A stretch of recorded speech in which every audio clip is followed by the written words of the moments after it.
hoy es un día de trabajo, de exigencia cognitiva, invitarlos desde la experiencia, la trayectoria, la sabiduría que cada uno tiene acumulado, a que sigamos aprendiendo juntos.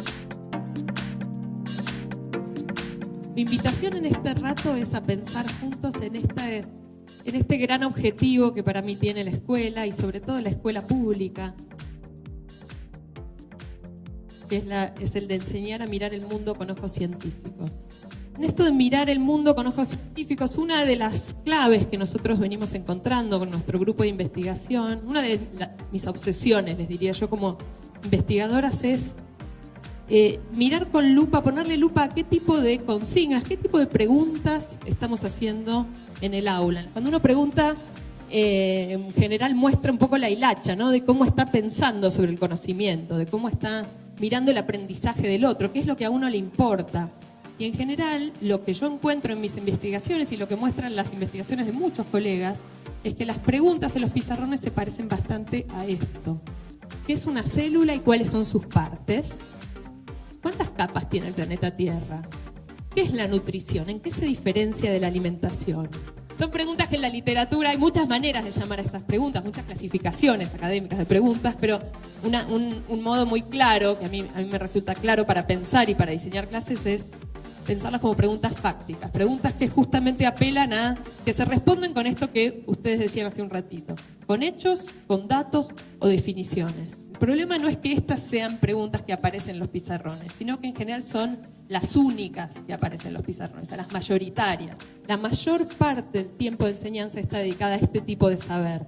Que insisto, no es que no valga la pena, pero nos estamos perdiendo de otra enorme parte del saber que tiene más que ver con esta segunda dimensión de la que hablábamos al principio, que es esta mirada más rigurosa y preguntona. Y traigo este pizarrón porque es como extremo, pero que a veces muestra cómo nosotros los docentes, sin darnos cuenta, creemos que estamos preguntando cierta cosa y a la hora de ver lo que está escrito, lo que reciben los chicos en la consigna del pizarrón de evaluación, estamos preguntando otra. Fíjense aquí, dice, con la ayuda del libro responde el siguiente cuestionario. ¿Las células intervienen en el proceso de crecimiento? Esta le puede contestar un público no experto también, ¿no? No solo cerrada. ¿Cuál es la respuesta a esa pregunta? Sí. ¿Las células se reproducen? Sí, también. Por supuesto que esa docente no quería preguntar eso, quería preguntar alguna otra cosa más desafiante. La pregunta que quedó en el pizarrón fue esa, ¿no? Muchas veces revisar las preguntas, y de eso les voy a hablar ahora, es un primer espacio bastante posible, bastante cercano para empezar a revisar como caballo de Troya, ¿no? Como punta de lanza para empezar a pensar distinto sobre la enseñanza, ¿no? El modo en que estamos preguntando apela al conocimiento fáctico, declarativo, reproductivo y fácil de olvidar y fácil de aprobar sin haber entendido, ¿no? Entonces, la pregunta es ¿cómo?, ¿no? La pregunta es ¿qué hacer con estas preguntas fácticas y cómo transformarlas en otra cosa? Y también simplificando la jerga didáctica, yo las llamo, a mí me ayuda a llamarlas preguntas para pensar, preguntas contextualizadas, casos, problemas, situaciones donde la respuesta no es obvia, no es única y hay que empezar a usar el conocimiento conceptual al servicio de responder, dar respuesta a una situación idealmente de la vida cotidiana. Y hablamos mucho de hacer el conocimiento significativo. Yo creo que uno de los caminos, o por lo menos a mí trabajando con los docentes, que nos resulta más intuitivo, es empezar a transformar esas consignas peladas, inertes, esas preguntas que apuntan meramente al conocimiento fáctico, transformarlas en casos, en problemas para pensar. La gran idea que yo querría compartir con ustedes en este rato es cómo a través de contextualizar las preguntas y las consignas en casos, en situaciones cotidianas, en situaciones de la vida real para pensar, tenemos por lo menos la mitad de la batalla ganada. Por empezar, no tenemos que responder la pregunta ¿y esto para qué me sirve después? Estamos haciendo el puente con de qué manera esto nos permite explicar fenómenos cotidianos hoy, aquí y ahora. Y además, el trabajo con problemas apunta con una construcción progresiva y más profunda, tanto de los conceptos como el trabajo abre la ventana al trabajo con estos modos de conocer que son tan importantes como objetivo de aprendizaje.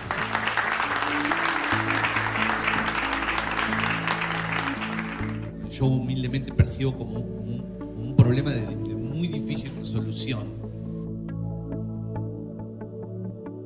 Es que nosotros queremos hacer que los chicos aprendan una serie de contenidos conceptuales muy específicos, canónicos, además que existen desde hace a veces centenas de años, y al mismo tiempo que adquieran toda una serie de herramientas de pensamiento, que antes un poco se pensaba que si yo resuelvo una serie de problemas de física sobre movimiento rectilíneo uniforme, ya estoy pensando científicamente, y ahora sabemos que es un poquito más complicado que eso.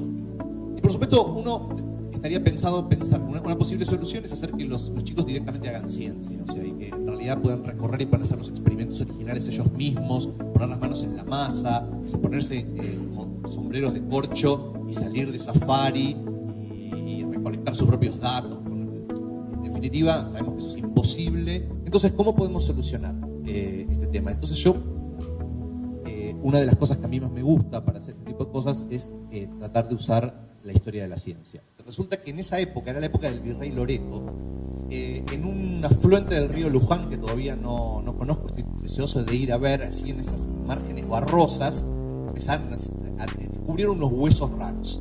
Y encontraron, y el virrey dijo, mandémoselo, hay que mandarlo a España. Y efectivamente lo empaquetaron todo y lo mandaron a Madrid. Y en Madrid, los pensadores del lugar lo armaron todo el esqueleto y lo pusieron en un museo para que se viera. Y un tipo francés que estaba por ahí enseguida mandó noticias de esto a París. Y en París estaba Cuvier. Entonces lo que Cuvier logró es que le mandaran un dibujo del bicho. ¿Bien? Y él, mirando el dibujo, dijo: esto está extinto, no existe. Este bicho no existe. Y esto era muy loco, porque en ese momento todavía no estaba muy claro que había especies que ya no existían. Cuvier, fíjense el tarado que voy a rescatar, de toda esta epopeya, me quedo con una cosita muy chiquitita, es que Cuvier no tuvo que ver el original para poder hacer esa. Lo hizo con un papelito dibujado por él. Y eso es muy común en la geología. Entonces hacían dibujos muy pormenorizados que los geólogos llaman proxies, ¿no? O sea, que en vez de tener lo real, tenés un proxy. Entonces, esta es una de las ideas que yo les quería transmitir, que me parece que ante la dificultad de poder llevar la cuestión empírica a nuestras aulas, que nuestros estudiantes tengan contacto con la realidad misma, que puedan recorrer ese camino tan raro que es saltar de lo simbólico a lo concreto, ¿no? De lo teórico a lo empírico. Si solamente tenemos palabras, nos perdemos de la realidad. ¿Cómo traemos esa realidad? Bueno, hay recursos. Uno de los recursos es usar proxies. Por ejemplo, los dibujos usaba Cuvier. Se pueden usar buenos dibujos.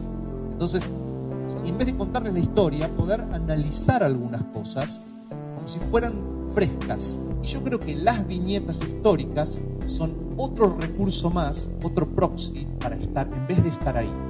En vez de estar ahí, yo te cuento en un relato.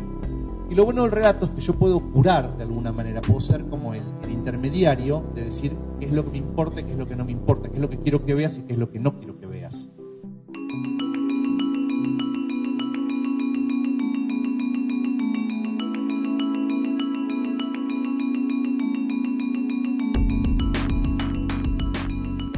¿Cómo hacer para enseñar teorías científicas?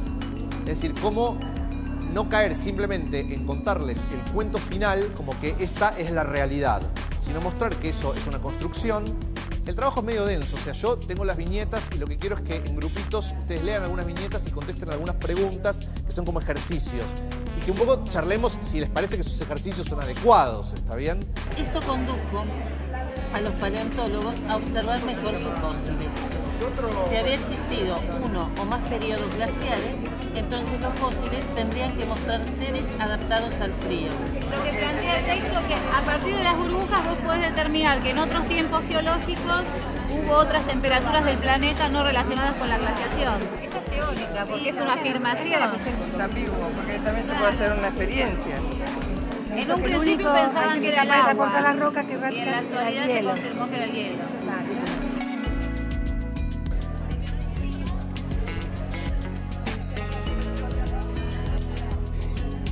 Eso es lo que les cuesta entender que la ciencia no es todo lo observable, sino es lo que yo construyo, y esa es la idea que, bueno, sigue construyendo teorías, digamos.